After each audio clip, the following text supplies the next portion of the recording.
gente linda! Como é que vocês estão? Mais um vídeo aqui do canal e hoje eu estou trajado como? Com um saco de lixo, galera. Espero que tenham gostado do meu lookinho hoje. Achei meio balanceada, gostei da Gostou proposta. da proposta? Uma proposta meio assim, destruição. É isso, gente. Viemos aqui no vídeo de hoje e a primeira pergunta que eu quero fazer pra vocês é a seguinte. Vocês são fãs ou já foram fãs da Hello Kitty? Sim, aquela famosa bonequinha sem boca, sabe? Que foi um sucesso. Virou até tema de música. A Avril Lavigne fez música da Hello Kitty, enfim. Toda bonequinha Hello Kitty. Luísa Sonza também. Mas não fica preocupado de chamar de namorada contando que você acha que eu tenho mais uns... 15. É 20, Vinícius, a letra, tá? Ai, É eu 20. sou um pouquinho mais amena, não sou que nem a Luísa, Ah, sabe? uma coisa mais 15, É. menos 20, entendi. Entendeu? Entendi. Nossa, eu sempre tive medo da Hello Kitty. Muita gente tem medo na minha dela. infância tinha umas histórias meio macabras.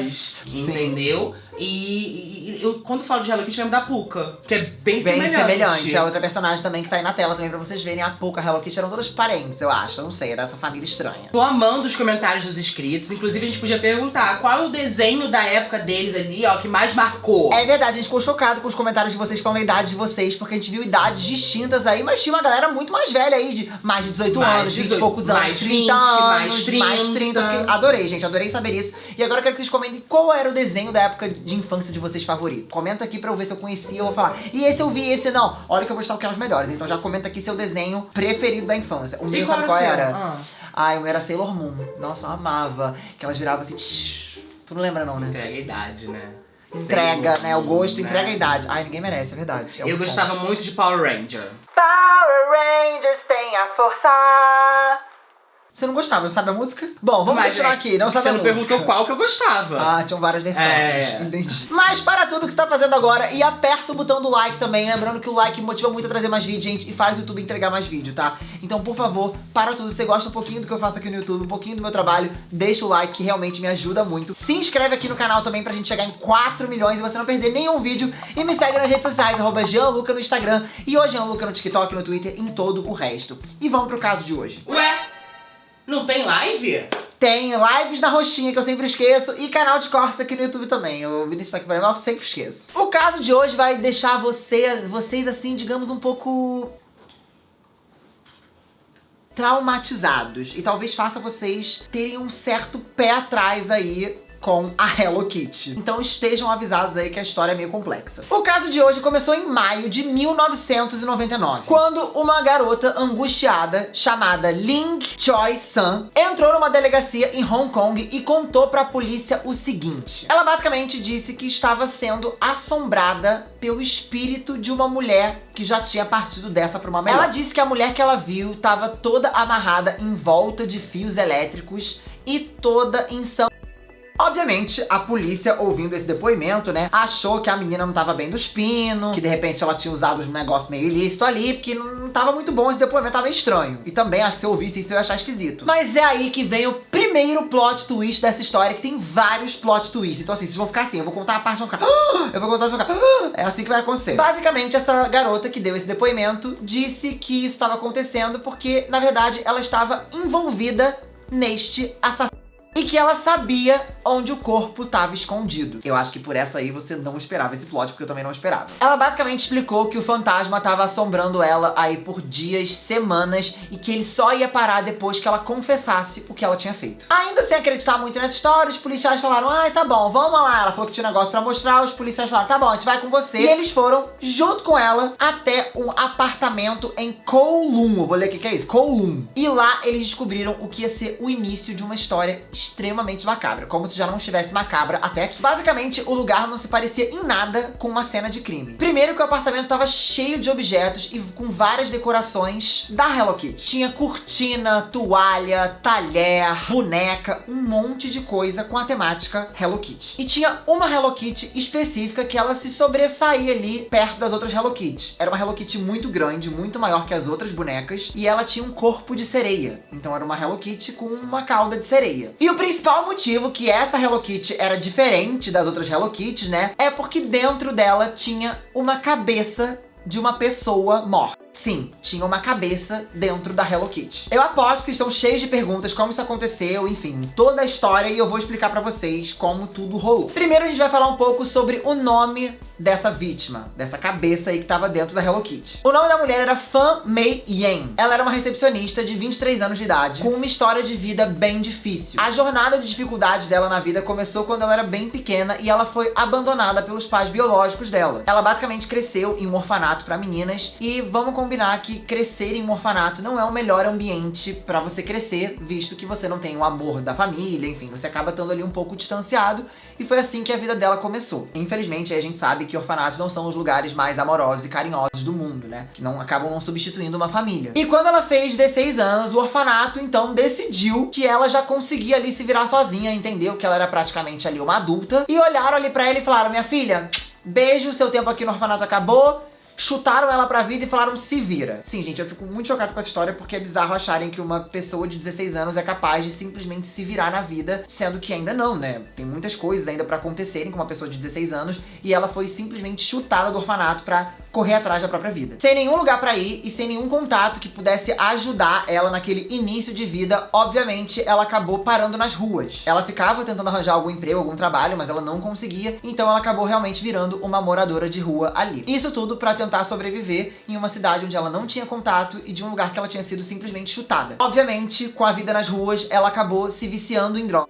E começou ali a praticar uns pequenos delitos e fazer de tudo que ela podia pra conseguir tirar algum dinheiro. Então ela chegou até, inclusive, a trabalhar com o corpo, enfim, uma vida difícil. Em maio de 1996, a Fan, que era essa mulher, conheceu um homem enquanto ela trabalhava em um clube ali, enquanto ela trabalhava como dançarina nesse clube. Esse homem acabou se tornando marido dela e ela acabou tendo um filho com esse cara. Por aí você vê quantas reviravoltas a vida da Fan teve. Então era ele.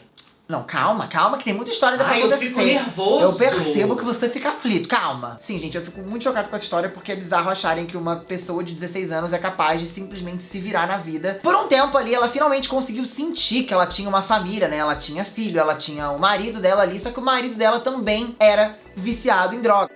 E, obviamente, a relação deles não se manteve em paz ali por muito tempo. Mesmo tendo problemas ali com o marido, a Fan, ela decidiu que ela precisava dar uma guinada na vida dela e uma mudada na vida dela, até pra salvar ela e o filho dela. Ela queria trazer uma perspectiva de futuro pro filho dela. Então, o que ela fez? Ela voltou a procurar trabalho aí nessas casas noturnas, mas dessa vez como hosts, né? A pessoa que fica na porta meio que recepcionando as pessoas. E ela tava tentando a todo custo ali controlar também a questão de vício dela. E durante muito tempo, gente, parecia que as coisas estavam dando certo. Ela tava conseguindo tirar o dinheiro ali dela do trabalho, ela não tava mais muito envolvida em questões com coisas ilícitas, né? E tava conseguindo sustentar ali o filho dela, parecia que as coisas estavam no eixo. Mas não por muito tempo. Em 1997, a Fan, ela conheceu um homem chamado Chan Man Lok, é assim que fala o nome dele. O Chan, ele era um café e traficante de droga. Um bom moço, né? Que ela procurou pra ela, né? Realmente ela conheceu um cara ali good vibe, só que não, né? E esse cara aí, envolvido em um monte de coisa meio ilícita aí, né? Ele acabou se aproximando da Fan e virou ali um freguês do lugar que ela trabalhava. Como ele era um cara conhecido ali nas redondezas e ele era envolvido com um monte de coisa ilegal, que nem eu falei pra vocês, acho que vocês conseguem imaginar que ele era um cara extremamente perigoso ali pelas redondezas, pela área. Não era um cara muito pra você fazer uma amizade. E o problema é que a Fan, ela tentava lutar com a questão de vício que ela tinha, mas algumas coisas ali impediam ela, porque ela acabava sempre voltando um pouco pra esse lado. Ela lutava um pouco, mas enfim, não procurava um tratamento adequado e acabava voltando pro mundo das drogas. E o Chan, além de um amigo e frequentador ali de onde ela trabalhava, ele também acabou virando o cara que fornecia essas coisas ilícitas aí pra Fan. Só que um dia, já que o dinheiro que a Fan ganhava não era o suficiente pra sustentar aí as questões de vício dela, ela acabou tomando uma decisão que ia mudar a vida dela pra sempre. Depois de um dos encontros que a Fan teve com o Chan, né, porque ele frequentava ali o clube, enfim, também ela acabava sendo um amigo dela, a Fan, ela acabou roubando $4.000 da carteira desse Chan, desse cara extremamente perigoso. Obviamente, não demorou muito pra ele perceber que $4.000 tinham sumido da carteira dele, e ele, fazendo um link rápido, percebeu que quem tinha feito isso, né, quem tinha roubado ele, era a Fan. E aí, com toda a paciência do mundo, só que não, ele foi até ela e obrigou que ela devolvesse os $4.000, mas além disso, ele acrescentou uma multa. Ele falou que ela teria que devolver $14.000 pra ele, por conta dela ter tentado roubar ele e ele ter descoberto. Gente, que filho da mãe!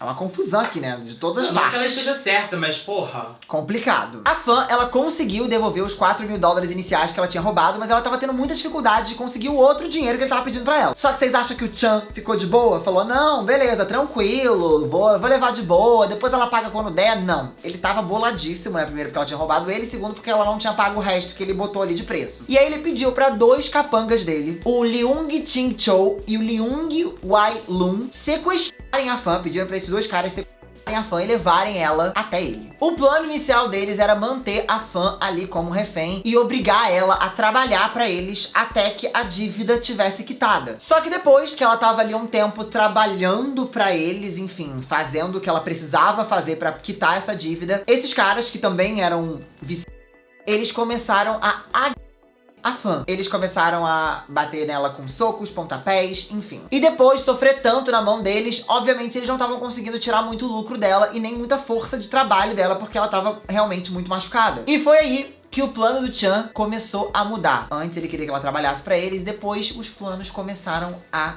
se alterar. Com a Fan totalmente prejudicada já, mentalmente e fisicamente, completamente destruída, o Chan simplesmente decidiu usar ela como uma espécie de brinquedo e machucar e torturar ela das maneiras mais absurdas do mundo. E é nessa parte que a Ling, a menina que foi na delegacia lá no começo, que nem eu contei pra vocês, entra nessa história. A Ling, que foi a que foi lá na delegacia, né, ela tinha um relacionamento com o Chang. Ela basicamente aproveitava aí do estilo de vida que ele tinha, né, já que ele tinha muito poder aquisitivo, e também participava dessas sessões aí de tortura que ele fazia. A Ling, inclusive, em depoimento, disse que gostava da Fan, que se dava super bem com ela, e quando os policiais falaram, tá bom, você dava super bem com ela, então por que você participava disso? E ela disse simplesmente o seguinte, abre aspas, eu fiz por diversão, pra ver como era machucar alguém. Gente... Tá. Algumas coisas a gente não precisa entender, a gente só tem que reter e pensar, meu Deus, que loucura. Ela disse também que o Chan, ele obrigava a Fan a gargalhar e rir, como se ela estivesse se divertindo enquanto as coisas aconteciam ali, enquanto ela era brutalmente espancada. E se você acha que tudo isso que aconteceu já não é doido o suficiente, essa história já não é completamente bizarra, você tá completamente enganada, porque as coisas conseguem ficar ainda piores. Tudo isso que ela passou durou mais de 4 semanas. Então você imagina você passar por essas situações completamente bizarras por 4 semanas. Eu não vou dar detalhes do que ele fazia, mas eram coisas absurdas. Chegou o ponto da Fan ela não conseguir mais se mexer, falar, a não ter nenhum tipo de reação de tão fraca que ela tava. Basicamente, era o corpo dela dizendo que ela não tava mais aguentando. E depois de quase um mês passando por tudo isso, a Lin acordou em um dia, né, e encontrou a Fan morta no banheiro. O quarteto, né, os 2 capangas do Chang e a Ling, os 4 juntos, decidiram conversar ali e ver o que eles iam fazer pra meio que desovar a Fan. E pelas próprias palavras da Ling, ela falou o seguinte, na mesma noite, como não decidimos, saímos pra jogar videogame, então voltamos e adormecemos. Gente, que frieza, meu pai. É uma frieza absurda. Eles basicamente deixaram a mulher lá, no banheiro, depois de tudo que eles fizeram. Ah, não sabemos o que fazer, vamos sair pra se divertir e depois a gente vê. Assim, como se fosse nada. E a decisão que eles tomaram pra poder resolver essa questão aí do corpo, basicamente eles decidiram cortar e fazer com cada membro uma coisa diferente. E obviamente a cabeça vocês já imaginam onde eles decidiram colocar. Dentro do tal corpo da Hello Kitty sereia. E obviamente a Hello Kitty seria uma das provas cabais aí desse assassinato macabro. Obviamente, a polícia achou todas essas evidências no apartamento e os 3 homens, eles foram presos e levados em custódia, porque afinal de contas, quem tinha assumido ali tudo tinha sido a Ling, informando o que tinha feito com esses caras. Durante o julgamento, a Ling, ela deu todos os detalhes possíveis e assim, foram muitos detalhes, eu não consigo dar tantos detalhes assim, porque é uma coisa, primeiro que eu acho péssimo e segundo que a gente nem pode falar aqui na plataforma, então ela deu todos os detalhes, muitos detalhes do que eles fizeram. E os 3 homens, eles negaram ter matado a Fan e eles, durante as acusações ali, eles acabaram acusando uns aos outros pra tentar tirar o corpo fora. Os 3 ainda tiveram a audácia de dizer ali pro júri de que, na verdade, a Fan, ela tinha falecido de overdose e que eles não sabiam como explicar isso pra polícia, né, porque era em decorrência de droga, e que eles acharam melhor ali darem um sumiço com o corpo, com medo de serem incriminados. Inclusive, o marido da Fan, ele testemunhou contra, dizendo que ela já não usava drogas há muito tempo, desde que ela tinha ficado grávida. Infelizmente, devido ao estado do corpo, os legistas, eles não conseguiram determinar a causa exata, mas eles conseguiram verificar ali que sim, ela tinha passado por sessões absurdas de tortura Por conta disso, o júri decidiu não incriminar os homens por homicídio doloso, e sim por homicídio culposo, quando você não tem a intenção de matar. Isso não pode. Pra mim isso é bizarro o julgamento dessa história também. Porque como é que esses caras não tinham a intenção de que isso acontecesse no final, visto tudo que eles faziam? Então eles foram sentenciados à prisão perpétua, mas eles têm a possibilidade de condicional depois de 20 anos. Sendo que isso aconteceu nos anos 2000. Estamos em 2022, ou seja, eles podem ser soltos a qualquer momento se eles conseguirem a condicional. O que pra mim é bizarríssimo. Um psiquiatra que tava na corte, né, e conversou ali com todos os envolvidos no caso, disse que eles três pareciam não ter nenhum remorso, que os caras pareciam não ter nenhum remorso, e que eles falavam da situação com a maior frieza do mundo. E que com certeza eles sofriam ali de distúrbios psicossociais, né? É sempre assim, né? Nessas horas todo mundo sofre um distúrbio, passa alguma coisa. É complicado. Coisa. Mas e a garota? Você deve estar se perguntando, né? E a tal da Ling? A Ling Choi-san, ela foi liberada, livre de qualquer acusação, porque ela levou ali as provas e mostrou ali o que de fato tinha acontecido. E ela também testemunhou ali contra os 3 homens. E você não ouviu errado, é isso mesmo que você ouviu. Ela saiu livre, sem nenhuma acusação, sendo que ela estava envolvida no que aconteceu, então isso pra mim também é bizarro. Depois desse caso, né, o local e o apartamento ali começou a ser visto como um lugar meio assombrado, e várias lendas urbanas começaram a surgir ali pela região. Tem vários relatos de pessoas que falam que sentiram o toque de uma pessoa no corpo, assim, sem ninguém tá perto, que ouviam choros de mulher e que viram uma mulher fantasma andando ali pelos corredores do prédio onde isso aconteceu. Essas lendas urbanas, elas começaram a se espalhar tanto que o prédio, ele começou a não conseguir mais vender apartamentos, as pessoas começaram a abandonar as próprias casas, e o local ele ficou completamente vazio e abandonado, e ele foi demolido no ano de 2012, porque eles não conseguiam vender, não conseguiam fazer nada, então eles demoliram o prédio. Quando eu vi essa história eu fiquei completamente chocado, primeiro porque não incriminaram a menina que participou, segundo por eles terem a possibilidade de acabarem ficando livres depois de 20 anos, sendo que isso já é agora. E também pelo fato de que parece que as coisas não tiveram muito uma resposta certa, não entenderam muito bem o que aconteceu no todo, apesar dos depoimentos da Ling. Algumas coisas ainda ficarem aberto. E me assusta muito pensar como tem gente que é capaz de fazer coisas absurdas no mundo, sabe? Às vezes a gente acha que tem muita gente boa no mundo, mas não, na verdade tem muita gente perigosa no mundo, né? Mas eu quero saber de vocês. O que vocês acharam da história? Obviamente vocês acharam essa história bizarra, porque eu também achei completamente bizarra. E eu achei interessante trazer essa história pra vocês, mas porque é um caso que tem uma proporção absurda por conta aí de ser ligada a um desenho infantil, como o da Hello Kitty, por exemplo. Mas comenta aqui embaixo pra eu saber a opinião de vocês. Espero que vocês tenham gostado desse vídeo. Foi um vídeo um pouco mais completo. Um beijo pra vocês, até o próximo vídeo e tchau!